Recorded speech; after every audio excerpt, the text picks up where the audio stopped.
کوئی کجرا گفتگو کرے گا, سبزی فروش کرے گا, کوئی مچھلی فروش کرے گا, ہر ایک کا پتہ چل جائے گا کہ کون بولا. وہ جس کو کہتے ہیں کہ تانت بازی راگ پایا, 2 جملے کوئی شخص بولے گا پتہ چل جائے گا کتنے پانی میں ہے, اس کے علم کا, فضل کا, تہذیب کا, تمدن کا کیا معیار ہے. اس لیے کہ کلام جو ہے در حقیقت متکلم کی پوری شخصیت کی عکاسی کرتا ہے. اس کا مقام کیا ہے, اس کا مرتبہ کیا ہے, اس کے ذہن کی بلندی کیا ہے, اس کے فکر کی گہرائی کیا ہے, اس کے افق ذہنی کی وسعت کیا ہے, اس سب کا اندازہ ہوگا کلام سے. تو اب یہ کلام ہے اللہ کا. معلوم ہوا کہ اللہ کی صفات کا ایک کامل عکس قرآن مجید میں موجود. یہ بات سمجھیے, اس کو قرآن نے کس طرح بیان کیا. یہ وہ لطیف حقائق ہیں جن کے لیے قرآن مجید تمثیل کا پیرا اختیار کرتا ہے. اب سورہ حشر کی تمثیل کیا ہے؟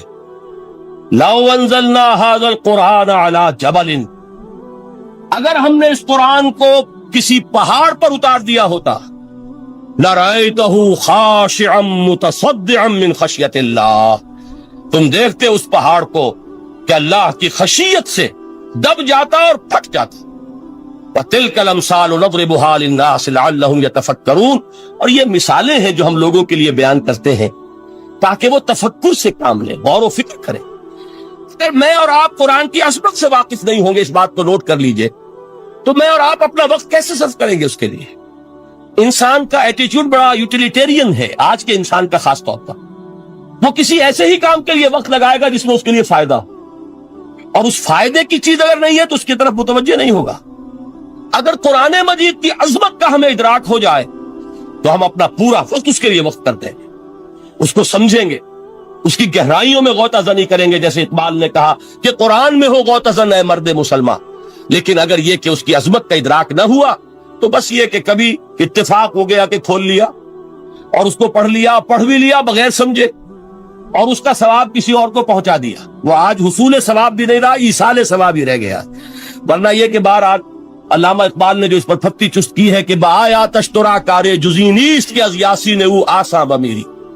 اس قرآن کی عظیم آیات سے اے مسلمان آج تیرا سروکار صرف اتنا رہ گیا ہے کہ کوئی شخص مر رہا ہو, عالم نزا میں ہو, تو اس کو یاسین سنا کر اس کی جان جلدی سے نکال دو, آسانی سے نکل جائے.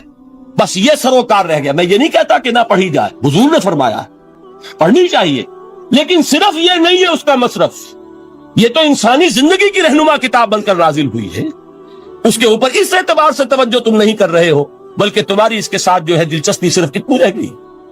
تو پہلی بات یہ کہ یہ سمجھیے کہ قرآن نے یہ تمثیل اختیار کی اپنے عظمت کے بیان کے. اگر ہم نے اس قرآن کو پہاڑ پر اتار دیا ہوتا تو تم دیکھتے کہ وہ پھٹ جاتا اور دب جاتا.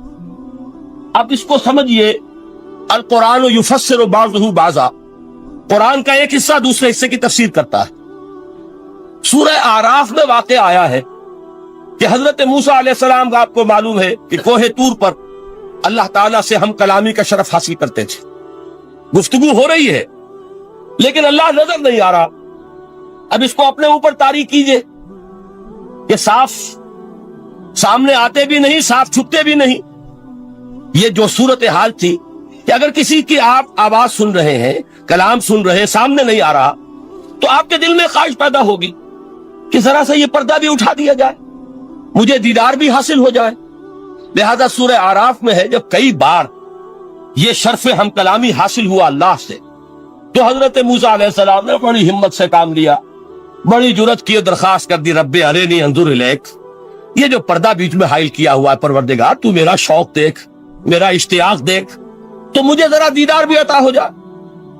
اس پر کیا بات کہی گئی؟ لن ترانی, موسیٰ تم مجھے ہرگز نہیں دیکھ سکتے, تم اس جسد ظاہری کے ساتھ, اس جسد مادی کے ساتھ, ان عنصری آنکھوں سے میرا دیدار نہیں کر سکتے.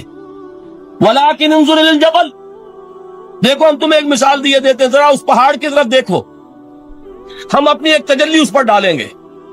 فَإِنِ اسْتَقَرَّ مَكَانَهُ فَسَوْفَ تَرَانِي, اگر وہ پہاڑ ہماری تجلی کو جھیل جائے, تحمل کر لے, تو تم بھی سوچنا کہ شاید ہمیں دیکھ سکو. اس کے بعد ہوا کیا؟ فَلَمَّا تَجَلَّى رَبُّهُ لِلْجَبَلِ جَعَلَهُ دَكًّا وَخَرَّ مُوسَىٰ صَعِقًا. جب اللہ تعالیٰ نے پہاڑ پر اپنی ایک تجلی ڈالی تو وہ پہاڑ جو ہے پھٹ گیا, اور موسیٰ, اب دیکھیے براہ راست تجلی موسیٰ پر نہیں ہے, یہ انڈائریکٹ مشاہدہ ہے تجلی ربانی کا کہ جو پہاڑ پر ہوئی ہے، اور پہاڑ کی جو کیفیت ہوئی ہے اس کے مشاہدے سے حضرت موسیٰ بے ہوش ہو کر گر گئے. وَصَعِقَ مُوسَىٰ خَرَّ مُوسَىٰ صَعِقًا. یہ ہے وہ مثال جو یہاں دی ہے قرآن کے لیے. لَوْ أَنزَلْنَا هَذَا الْقُرْآنَ عَلَىٰ جَبَلٍ لَرَأَيْتَهُ خَاشِعًا مُتَصَدِّعًا مِّنْ خَشْيَةِ اللَّهِ. نتیجہ کیا نکلا؟ انفر کیجئے، استدلال، استنتاج. نتیجہ یہ نکلا کہ جو تاثیر تجلی ذات ربانی کی ہے وہی تاثیر کلام ربانی کی ہے. صرف یہ ہے کہ ہمیں اس کا شعور نہیں، ہمیں اس کا ادراک نہیں. یہ بالکل ذات کی تجلی کی جو تاثیر تھی وہی قرآن خود بیان کر رہا ہے کہ اس کلام ربانی کی. اس کو بھی علامہ اقبال نے خوب کہا ہے، فاش گویم آنچ در دل مزمرست. صاف کہہ دیتا ہوں جو کچھ میرے دل میں ہے. این کتابیں نیش چیزیں دیگرست.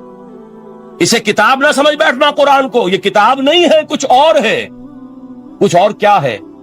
مثل حق پنہاؤ ہم پیداستو زندہ پائندہ گویاستو. یہ تو جیسے اللہ تعالیٰ کی ذات ہے، مثل حق، ذات حق سبحانہ ہوا تعالیٰ کی طرح یہ زندہ ہے، پائندہ ہے. مثل حق پائندہ گویاستو، یہ جو ہے زندہ ہے، یہ متکلم ہے، کلام نہیں ہے. کل صفات ربانیہ جو ہیں ظاہر اور باطن، مثل حق پنہا، ظاہر و پنہا، اور حی و قیوم جیسے اللہ کی ذات ہے، وہی صفات اس کلام کی ہے. اور اس کے بعد وہ شعر آیا تھا جو میں پہلے سنا چکا ہوں، چوں بجاں در رفت جاں دیگر شود. جب یہ قرآن کسی انسان کے اندر سرایت کر جاتا ہے، اس کے دل پر نازل ہوتا ہے. دیکھیے یہ الفاظ آپ کو کہیں اور نہیں ملیں گے.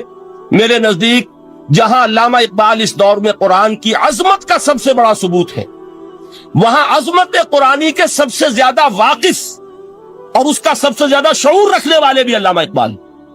یہ الفاظ آپ کو کہیں نہیں مل سکیں گے کہ مثل حق پنہاؤ ہم پیداستو زندہ پائندہ گویاستو چوں بجاں در رفت جہاں دیگر شود جہاں چو دیگر شد جہاں دیگر شود. جب یہ انسانوں کے اندر سرایت کر جاتا ہے، ان کے اندر ایک انقلاب آ جاتا ہے، اور یہ اندر کا انقلاب ہے جو ایک عالمی انقلاب کا پیش خیمہ بنتا ہے. آپ آرڈیننس کے ذریعے سے نمازیں پڑھوائیں گے تو پھر نماز وہی پڑھی جائے گی جو آفس ٹائم میں آئے گی، باقی اور کیوں پڑھیں گے؟ وہ تو آرڈیننس کے ذریعے سے پڑھائی جا رہی ہے نا. اس کا حشر تو وہ ہوگا جو ہمارے ہاں دیکھا جا چکا ہے. اور اس وقت بھی اس زمانے میں نے یہ سنا ایک جگہ کہ کلاس 4 امپلائیز جو ہیں، وہ شروع میں جب آرڈیننس نافذ ہوا تھا ہمارے ہاں تو دفتروں میں بڑا اہتمام ہوا، آفیسرز نے خاص طور پر بڑے اہتمام سے ظہر کی نماز پڑھنی شروع کی.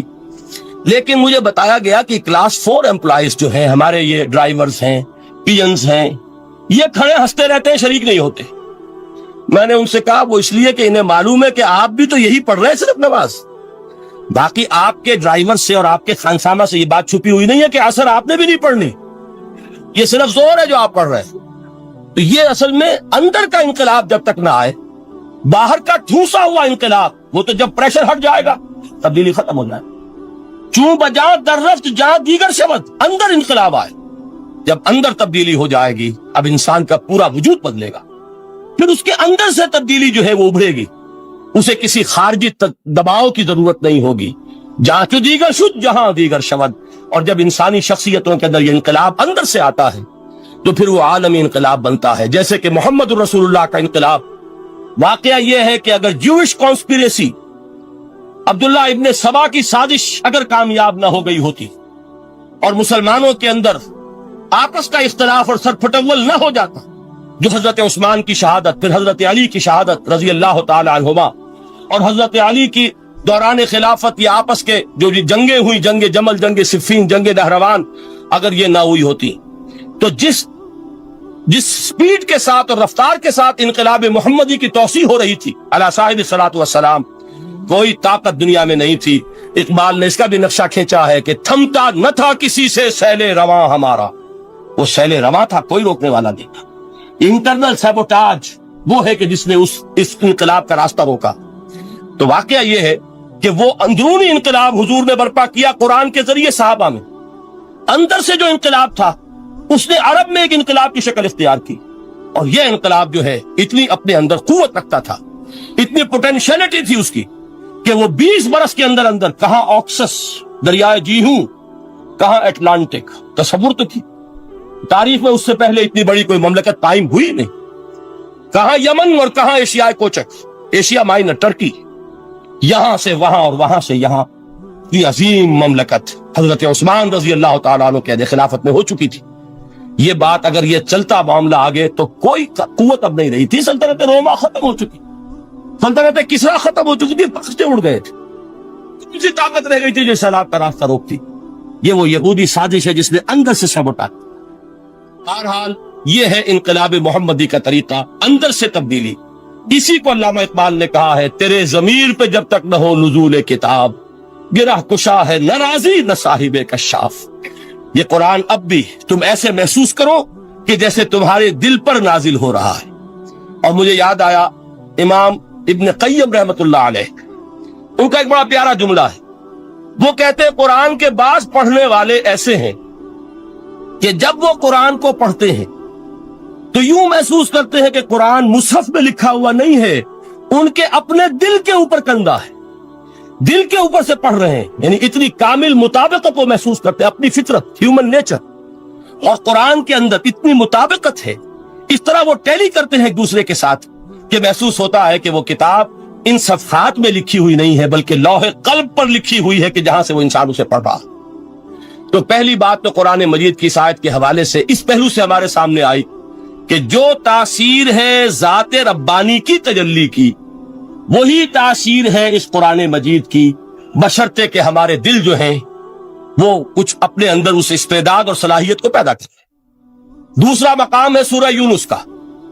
اب کسی کلام کی عظمت کا دوسرا پہلو ہو سکتا ہے اس کی افادیت کے اعتبار سے، اس سے فائدہ کیا ہوگا نوع انسانی کے لیے۔ دیکھیے دو آیات، یہ عظیم خزانے ہیں عظمت قرآن کے۔ سورہ یونس میں یا ایھا الناس، اے لوگو، قد جاءتکم موعظۃ من ربکم وشفاء لما فی الصدور وہدی ورحمۃ للمؤمنین۔ 4 الفاظ نوٹ کر لیجئے۔ اے لوگو، آ گئی ہے تمہارے پاس وہ چیز تمہارے رب کی طرف سے جو موعظہ ہے۔ موعظہ کسے کہتے ہیں؟ نصیحت۔ اس بات کو ذرا سمجھ لیجئے ترتیب کیا ہے۔ نصیحت اسے کہتے ہیں، جی رہا نہیں جا رہا، میں نے اس کی ترتیب بدلی ہوئی ہے۔ مجھے یاد دلایا ایک صاحب نے کہ سورہ رحمان کی ابتدائی آیات کا بیان تو رہ گیا، وہ رہا نہیں، میں نے پڑھا کسی اور ترتیب سے تھا، بیان کسی اور ترتیب سے کر رہا ہوں۔ پڑھنے میں 4، 2 اور 1، اور اب جو میں بیان کر رہا ہوں پہلے 1 آیت سورہ حشر کی جو بیان کی، اب 2 آیات ہیں سورہ یونس کی۔ لوگوں، تمہارے پاس آ گئی ہے تمہارے رب کی طرف سے موعظت، اور تمہارے سینوں کے اندر جو روگ ہیں ان کے لیے علاج۔ توجہ کیجئے گا، ہم نے قرآن کو کیا سمجھا ہے؟ صرف ایک مقدس کتاب، ایک حصول ثواب یا ایصال ثواب کا آلہ۔ قرآن ہے کیا؟ نمبر 1 موعظہ۔ موعظہ کسے کہتے ہیں؟ وعظ اسے کہتے ہیں وہ بات جس سے دل نرم ہو جائے، دل کے اندر گداز پیدا کرنے والی شے۔ وجہ کیا ہے؟ اعلیٰ سے اعلیٰ حکیمانہ بات کسی سے کہی جائے، دل سخت ہے، اثر نہیں ہوگا، ایک کرسٹ آ جاتا ہے انسان کے دل کے اوپر، جیسے کہ یہود کے علماء کے بارے میں فرمایا گیا، ثم قست قلوبکم فہی کالحجارۃ او اشد قسوۃ وان من الحجارۃ لما يتفجر منه الانہار وان منها لما يهبط من خشیۃ اللہ وان منها لما يشقق فيخرج منه الماء۔ اے لوگوں، پھر تمہارے دل سخت ہوتے چلے گئے، پھر وہ پتھروں کے مانند سخت ہو گئے، بلکہ ان سے بھی زیادہ سخت، اس لیے کہ پتھروں میں تو وہ بھی ہوتے ہیں کہ جو اللہ کے خوف سے گر جاتے ہیں، پتھروں میں وہ بھی ہوتے ہیں کہ جو اللہ کی خشیت سے پھٹ جاتے ہیں، ان میں سے پانی بہ نکلتا ہے۔ پتھر تو اس طرح کے ہیں، لیکن انسان کا دل جب سخت ہو جائے، جب پتھر بن جائے، تو کوئی شے دنیا کی اس کی سختی کا مقابلہ نہیں کر سکتی۔ پہلے اس سختی کو نرم کریں گے، جیسے زمین ہے چٹیل زمین، اس زمین کے اندر ہل چلے گا تو بارش جو ہے فائدہ دے گی، اس کو آپ زمین کو نرم کرتے ہیں تاکہ وہ بارش کو جذب کرے، ورنہ چٹیل زمین ہے سخت، وہ پانی بہ جائے گا اور وہ زمین کے اندر جذب نہیں ہوگا۔ تو پہلا لفظ استعمال کیا موعظہ۔ یہ قرآن واعظ ہے، نصیحت ہے، دلوں کو نرم کرتا ہے، دلوں پر جو کرفٹ آ گیا ہے سخت اسے توڑتا ہے، اس میں ہل چلاتا ہے۔ پھر کیا کرتا ہے؟ پھر جب یہ جذب ہوتا ہے، شفاء لما فی الصدور، جو سینے کے روگ ہیں ان کے لیے شفا، اب آپ غور کیجئے گا، علامہ اقبال نے انہی دو اعتبارات سے مسلمانوں کا مرثیہ کہا ہے کہ مسلمانوں نے اس قرآن کو نہ موعظہ کے لیے استعمال کیا اور نہ تزکیہ نفس کے لیے استعمال کیا، بلکہ اس کو تو صرف بنا لیا ہے وہ جان آسانی سے نکالنے کا نسخہ یا ایصال ثواب کا عادت۔ چنانچہ کہتے ہیں واعظ کے لیے واعظ دستہ زن و افسانہ بند، واعظ جو ہے ہمارے داستانے کہتے ہیں، افسانے کہتے ہیں، قصے کہتے ہیں، لطیفے کہتے ہیں، معنی او پست و حرف او بلند، اس کے بیان میں معنی تو ہوتے ہیں بہت ہی گھٹیا نیچے کے پست، الفاظ کا شکو ہوتا ہے، الفاظ بہت اونچے ہوتے ہیں۔ از خطیب و دیلمی گفتار او با ضعیف و شاذ و مرسل کار او، سارا باز و نصیحت جو ہو رہا ہے وہ ضعیف حدیثوں کے ذریعے سے، ضعیف روایات بخاری کی ہو، مسلم کی ہو، ترمذی کی ہو، ابن ماجہ کی ہو۔ کہاں خطیب بغدادی اور دیلمی، وہ کتابیں کہ جن کی کوئی سند نہیں ہے، وہاں کی روایات کے ذریعے سے لوگوں کو تذکیر کرنے کی کوشش کر رہے ہیں۔ با ضعیف و شاذ و مرسل کار ہو، ضعیف روایات، شاذ روایات، مرسل روایات جن کا سلسلہ روایت محمد الرسول اللہ تک متصل نہیں ہے، اس کے ذریعے سے کر رہے ہیں، حالانکہ موعظہ، سب سے بڑا موعظہ یہ قرآن تھا۔ قرآن کہتا ہے خود فذکر بالقرآن من یخاف وعید، اے محمد صلی اللہ علیہ وسلم آپ اس قرآن کے ذریعے نصیحت کیجئے، یہ قرآن ہے جو دلوں کی سختی کو ختم کرے گا، گداز پیدا کرے گا۔ دوسری طرف علامہ اقبال کیا کہتے ہیں کہ جہاں تک ہمارے ہاں جو بھی تصوف کے معروف حلقے ہیں، صوفیاء حق کی بات نہیں کہہ رہا، وہاں قوالی ہو رہی ہوگی تو حال آ جائے گا۔ صوفی پشمینہ پوش حال مست، از شراب نغمہ قوال مست، قوال سے جو کچھ مل رہا ہے، حال آ رہا ہے، مستی آ رہی ہے، کیف اور سرور حاصل ہو گیا ہے۔ صوفی پشمینہ پوش حال مست، از شراب نغمہ قوال مست، لیکن یہ کہ اس کی محفل میں در نمی سعادت بقرآن محفلش، اس کی محفل میں قرآن کا کہیں گزر نہیں ہے۔ جبکہ محمد الرسول اللہ صلی اللہ علیہ وسلم کی بھی ایک محفل ہوتی تھی، محفل سماع۔ وہ محفل سماع کیا تھی؟ حضور صحابہ سے فرمائش کر کر کے قرآن سنتے تھے۔ حضرت عبداللہ ابن مسعود رضی اللہ تعالیٰ عنہ کی روایت موجود ہے کہ مجھے ایک مرتبہ حکم دیا حضور نے کہ قرآن سناؤ۔ میں نے عرض کیا حضور آپ کو سناؤں؟ آپ پر تو نازل ہوا ہے۔ حضور نے فرمایا نہیں، مجھے کسی اور سے سن کر کچھ اور لطف حاصل ہوتا ہے۔ اب امتثال امر میں حضرت عبداللہ ابن مسعود رضی اللہ تعالیٰ عنہ نے سورہ نساء پڑھنی شروع کی۔ 41ویں آیت پر پہنچے، چشم تصور سے دیکھیے کہ حضور بھی تشریف فرما ہے، صحابہ کرام کی محفل ہے، اور صحابہ کیسے بیٹھا کرتے تھے ادب کے ساتھ۔ ایک روایت میں الفاظ آئے ایسے بیٹھتے تھے ساکت و صامت ہو کر، بالکل خاموش، سکون، ساکن اور ساکت اور صامت، کہ جیسے ان کے سروں پر پرندے بیٹھے ہیں کہ ذرا جنبش کریں گے تو پرندہ اڑ جائے گا، اس ادب کے ساتھ۔ تو وہ محفل جو ہے حضور صلی اللہ علیہ وسلم کی، اور ایک صحابی حضرت عبداللہ ابن مسعود گردن نیچی کیے ہوئے ہیں اور قرآن پڑھتے چلے جا رہے ہیں۔ جب اس آیت پر پہنچے فَكَيْفَ إِذَا جِئْنَا مِن كُلِّ أُمَّةٍ بِشَهِيدٍ وَجِئْنَا بِكَ عَلَى هَؤُلَاءِ شَهِيدًا، کیا ہوگا اس دن جس دن کہ ہم ہر امت پر ایک گواہ کھڑا کریں گے، اور اے نبی آپ کو گواہ بنا کر لائیں گے ان کے خلاف۔ آپ کو یہ ٹیسٹیفائی کرنا ہوگا کہ اللہ تیرا جو کلام میرے پاس آیا تھا میں نے پہنچا دیا تھا، اب ان کی ذمہ داری ہے، they are accountable, they are responsible۔ اس پر حضور نے فوراً فرمایا حسبک حسبک، بس کرو بس کرو۔ اور حضرت عبداللہ ابن مسعود فرماتے ہیں کہ میں نے جب نگاہ اٹھا کر دیکھا حضور کے آنکھوں سے آنسو روا تھے۔ یہ ہے سماع، یہ محفل سماع ہے، کاش کہ اللہ تعالی ہمیں اس کی توفیق عطا فرمائے۔ یہ ہے مسنون محفل سماع، اس قرآن کے اندر وہ گداز آیا کہ نہیں ساتویں پارے کے بالکل آغاز میں، وَإِذَا سَمِعُوا مَا أُنزِلَ إِلَى الرَّسُولِ تَرَىٰ أَعْيُنَهُمْ تَفِيضُ مِنَ الدَّمْعِ مِمَّا عَرَفُوا مِنَ الْحَقِّ يَقُولُونَ رَبَّنَا آمَنَّا فَاكْتُبْنَا مَعَ الشَّاهِدِينَ۔ تو یہ ہے دوسری چیز کہ در حقیقت تزکیہ نفس کا ذریعہ یہ قرآن ہے۔ سینوں میں جو روگ ہیں، حب دنیا، حب مال، حب شہرت، حب اقتدار، جس کو کہ ایڈلر کہتا ہے دی ارج ٹو ڈومینیٹ، میرا غلبہ ہو، میرا تسلط ہو، میں نمایاں ہو جاؤں، میری حکومت بن جائے، اختیار میرے ہاتھ میں آ جائے، دی ارج ٹو ڈومینیٹ۔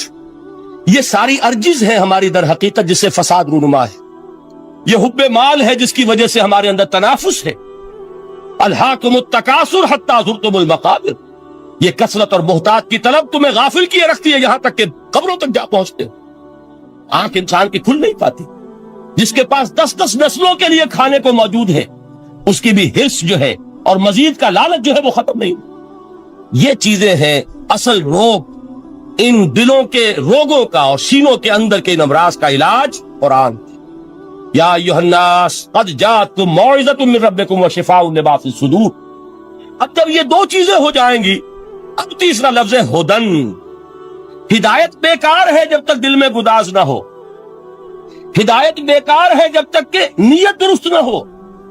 کوئی شخص بڑا عالم ہے لیکن اپنے علم کو اس نے ذریعہ بنایا ہے دنیا کمانے کا, تو در حقیقت یہ قرآن اس کے حق میں ہدایت نہیں ہے, اس کے حق میں عذاب خدا بندی کا ذریعہ بن رہا. حضور نے خود فرمایا القرآن حجت لک او علیک. یہ قرآن یا تمہارے حق میں حجت ہے یا تمہارے خلاف حجت بنے گا قرآن کے قیامت کے دن. اس لیے کہ ایک شخص اس کو دنیا کمانے کا ذریعہ بنا رہا ہے, ایک شخص اس کو شہرت کے حصول کا ذریعہ بنا رہا ہے, ایک شخص علم کو ذریعہ بنا رہا ہے دنیا میں نمایاں ہونے کا, اپنی تعریف کا. حضور نے فرمایا کہ قیامت کے دن سب سے پہلے 3 افراد کا معاملہ پیش ہوگا عدالت خدا بندی میں. ایک وہ جو بڑا عالم سمجھا جاتا تھا, اس سے بڑا علم پھیلا. دوسرا وہ جو بہت صاحب ثروت تھا, اس نے بہت خیرات کے کاموں میں پیسہ لگایا. تیسرا وہ جو دنیا میں شہید سمجھا جاتا تھا کہ اللہ کی راہ میں جنگ کرتے ہوئے جان دیا. اللہ ان تینوں سے جو اس کو نعمتیں دی تھی ان کا ذکر کر کے پوچھے گا کہ میں نے تمہیں یہ دیا, تمہیں یہ دیا, تمہیں یہ دیا, تم کیا کر کے لائے؟ وہ شہید کہے گا کہ اللہ میں نے تیری راہ میں جنگ کی اور اپنی جان دے دی تاکہ تو راضی ہو جائے. اللہ فرمائے گا کذبتا, تو نے جھوٹ بولا. انک قد قاتلت لان یقال جریء, تو نے تو یہ جنگ اس لیے کی تھی کہ کہا جائے کہ بڑا جری ہے, بڑا بہادر ہے. یہ لوگوں سے بہادری کے تمغے لینا تمہارا مقصود تھا. وقد قیل, وہ کہا جا چکا ہے, اب یہاں تمہارے لیے کچھ نہیں. اور فرشتوں کو حکم ہوگا اور وہ اوندے منہ اس کو گھسیٹتے ہوئے جہنم میں جھونک. دنیا میں شہید سمجھا جا رہا ہے, آخرت میں جہنمی. یہی حال اس عالم کا ہوگا, یہی حال اس دولت مند کا ہوگا. تم نے یہ علم پھیلایا تھا کہ تمہارے علم کا چرچا ہو جائے, تمہاری شہرت ہو جائے, لوگ تمہاری دستبوسی کرنے لگیں, لوگ تم سے جھک کر ملیں. وہ دنیا میں ہو گیا, تمہارا مطلوب مل چکا, تمہارا مقصود حاصل ہو چکا, اب یہاں کچھ نہیں.